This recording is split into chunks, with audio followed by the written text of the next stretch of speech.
We've all been there where we take the chicken breast out of the oven and we think it's gonna be juicy and delicious, and it ends up being dry and tasteless. And so we are disappointed, we're wondering what happened. Well, the key to it is probably because it was in your fridge for too long or it was cooked for too long in your oven. So I wanted to create this video to show you how to make a brine that you can soak your chicken in, super easy, and it keeps it juicy and just so tender, so where you can actually soak it, cook it, and it stores well and it stays juicy until you're ready to eat it that week.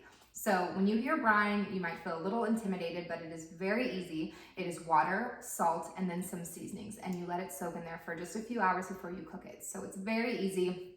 The key to a good brine is that it's all about moisture. So the salt really starts to break down the chicken, and so that moisture can get into the chicken. So where once it cooks and you store it, it's just there, and the liquid and everything stores inside with a great flavor. The key to it is to take your chicken breasts, you're gonna set them out, and you want them to come to a room temperature before you put them in the brine. So what I like to do is just take them out of the packaging, wherever you got them from, put them on a plate, and set them aside until you're ready for them. And to start your brine, you're gonna need 1 cup of water, which I have in here, and you are going to start your burner,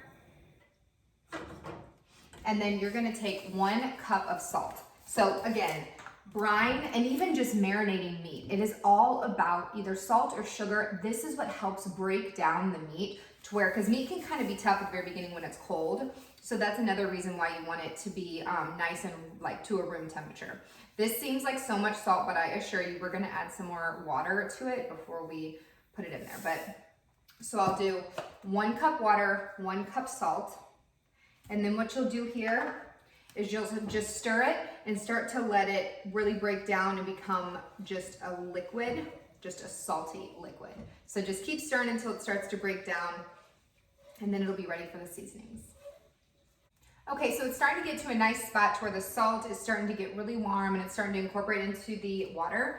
So then the seasonings I choose to use, you can use whatever you want. What I want to use is I'm going to use dill, coriander, some rosemary, and then a bay leaf.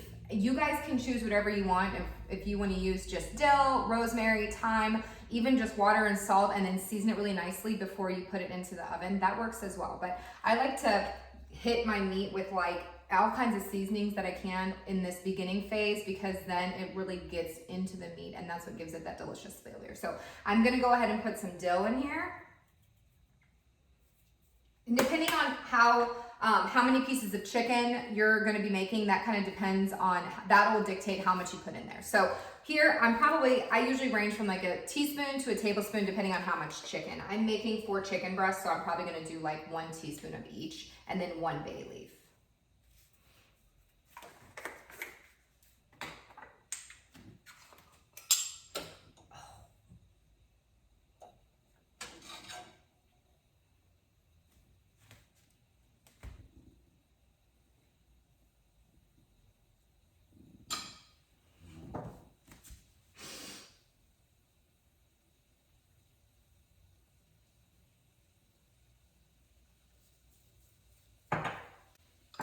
Let that lid cool off, and then I'm going to drop 1 bay leaf in here.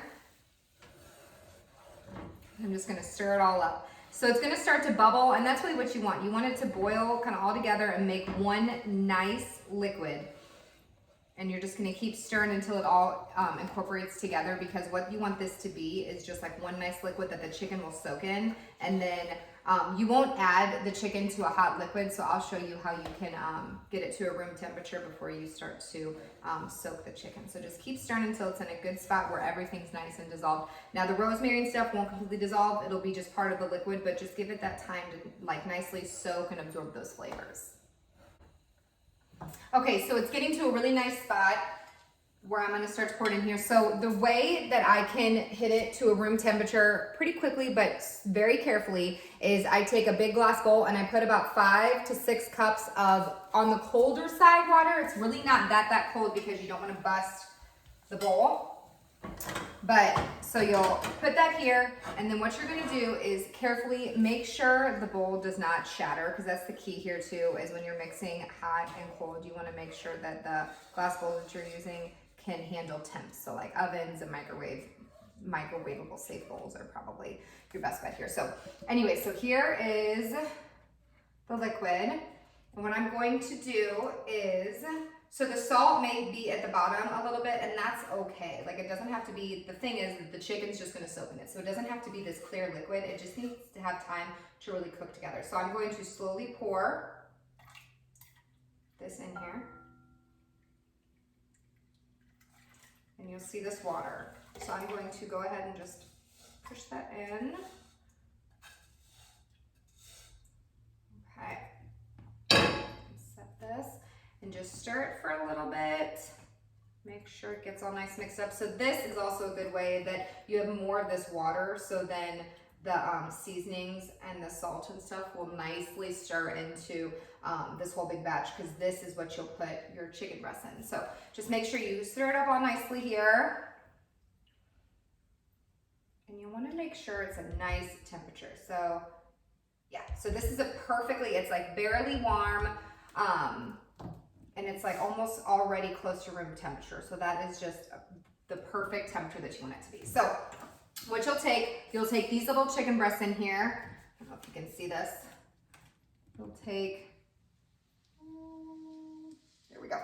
So what you'll do is you'll take these chicken breasts here. I have them on the plate. So the key here, buy chicken breasts that are the nice size, straight across, like parts of it aren't thick and really thin and stuff. So when you cook them, the parts that are too thick will not cook all the way, and the parts that are too thin will end up overcooking. So if they are a lot of different sizes, wrap them in saran wrap and take a little meat mallet and bang them out to where they're kind of the same size all across, or else it won't cook evenly. That's a really big key piece here, is that make sure it's even chicken.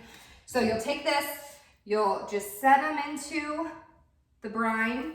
All right, so now that the chicken's all in here, you'll see it, it's just in this clear bowl. They'll sit in here for like 2 to 3 hours. I put saran wrap over it, and then I put it in the fridge. There's something weird for me about leaving chicken out for hours on end without it cooking. Some people keep it out. That's how they do it, and that's totally fine. And I'm sure it turns out perfectly, but I choose to put it in the fridge 2 to 3 hours. I'll take it out. Don't wash them off or anything. Take them. You can put the seasoning just like you would them. You can bake them. You can grill them. However, this method is simply just to break down the chicken to where that moisture and those seasonings can get into the chicken, to where whichever route you decide to cook, it'll be juicy. Meal prepping, I'll cook these today, and in a couple days, I can slice them, put them in burritos. I can put them on salad, and they'll be super juicy because this is a great method in having your chicken hold moisture.